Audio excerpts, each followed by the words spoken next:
বন্ধুরা, তোমাদের কাছ থেকে একটা জিনিস জানতে ইচ্ছে হচ্ছে আমার। আসলে বলো তো, সাউথ আফ্রিকার লোকে যে আমাদের টি-20 সিরিজ স্টার্ট হতে যাচ্ছে, সেখানে আমাদের দল থেকে কোন দুজন প্লেয়ারকে তুমি ওপেনিং জুড়ে হিসেবে দেখতে চাও? এখানে আছে শুভমান গিল আর অভিষেক শর্মা। নেক্সট জোডি আছে অভিষেক শর্মা আর সঞ্জু স্যামসন। কমেন্ট করে বলে দাও। পরে একটা কথা কি যে আমার যেটা যুক্তি, মানে অভিষেক শর্মার সাথে সঞ্জু স্যামসনকে ওপেনিং এ পাঠিয়ে দিলে আরো বেটার হতো। কারণ দেখো, সঞ্জু স্যামসন যিনি ভারতের জন্য ওপেনার হিসেবে ব্যাটিং করে বাংলাদেশের লগে 111 রান করেছিল, পরে সাউথ আফ্রিকার লগে 107 করেছিল, বড় বড় ইনিংস খেলেছিল।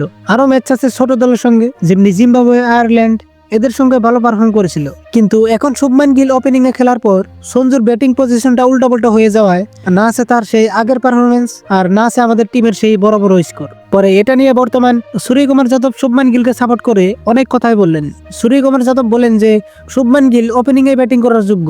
2023 সালে টি-20 ক্রিকেটে ফিরে আসা সঞ্জু স্যামসন 2024 সালের অক্টোবর থেকে নিয়মিত ওপেনিং করার সুযোগ পেয়েছিল, আর সেখানে সে দারুণ পারফরমেন্সও করেছিল। পরে অক্টোবর ও নভেম্বর মাসে 5টা ইনিংসের মধ্যে 3টি সেঞ্চুরি করে অভিষেক শর্মার সঙ্গে শক্তিশালী একটা ওপেনিং জুটি গড়ে তুলেছিল এবং প্লেইং 11-এ নিজের জায়গাটা আরো শক্ত করেছিল।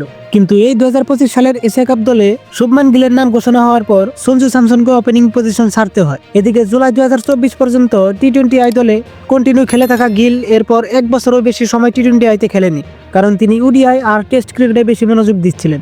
তো যার জন্য স্যামসনকে এরপর মিডল অর্ডারে নামানো হয়, কিন্তু সেখানে 5টা ইনিংসের মধ্যে মাত্র একটি 50 করতে পেরে তিনি অস্ট্রেলিয়া সিরিজে বাদ পড়েন।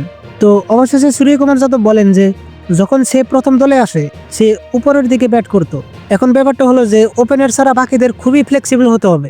সে ওপেনিং এ সত্যি ভালো করেছিল, কিন্তু শুভমান গিল সঞ্জু স্যামসনের আগেই শ্রীলঙ্কা সিরিজে খেলেছে, তাই সে ওই জায়গাটা পাওয়ার যোগ্য। তো এটা নিয়ে তোমরা কি বলতে চাও?